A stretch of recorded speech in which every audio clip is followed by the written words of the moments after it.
வணக்கம் உறவுகளே, சற்று முன் கிடைக்கப்பெற்ற ஒரு மிக முக்கியமான செய்தி ஒன்றை வெளியாகியுள்ளது. வீடியோவை தொடர்ந்து முழுமையாக பாருங்கள். புதிய பார்வையாளர்கள் நமது சேனலுக்கு மறக்காம ஒரு சப்ஸ்கிரைப் மட்டும் பண்ணிருங்க.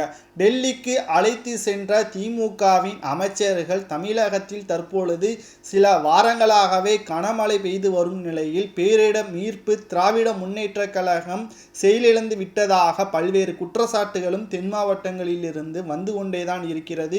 2 நாட்களாக தென் மாவட்டங்களில் கனமழை பெய்து வருகிறது. ஆனால் இன்று வரை திமுகவின் அமைச்சர்கள் சென்று பார்க்கவில்லை. குறிப்பாக தூத்துக்குடி எம்பியாக இருக்கக்கூடிய கனிமொழி அவர்கள் இன்று வரை அந்த இடத்திற்கு செல்லாததும் பெரும் பாதிப்பை உள்ளாக்கி இருக்கிறது.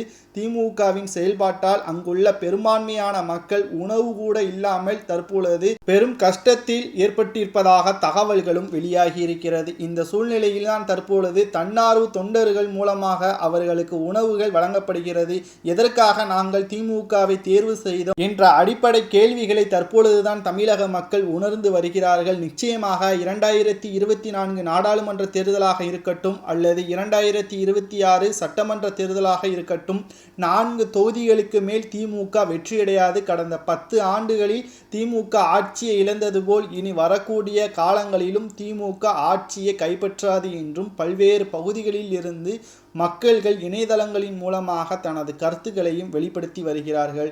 இதில் குறிப்பாக திமுகவின் அமைச்சர்கள் செய்த ஊழல்கள் பட்டியலும் நாளுக்கு நாள் அதிகரித்து கொண்டிருக்கும் நிலையில் விசாரணைக்காக டெல்லிக்கு திமுகவின் 14 அமைச்சர்கள் அமலாக்கத்துறை அலுவலகத்திற்கு தற்பொழுது செல்ல உள்ளதாகவும் விசாரணையின் முடிவில் சில அமைச்சர்கள் கைது செய்யப்படலாம் என்ற தகவலும் வெளியாகி இருக்கிறது. திராவிட முன்னேற்ற கழகத்தின் துணை முதல்வராக உதயநிதி ஸ்டாலின் அவர்கள் தேர்வு செய்யப்படலாம் என்று பேச்சுவார்த்தை நடத்துவதை பற்றி உங்களது கருத்துக்களை கமெண்ட் வாயிலாக கூறுங்கள். நன்றி, வணக்கம்.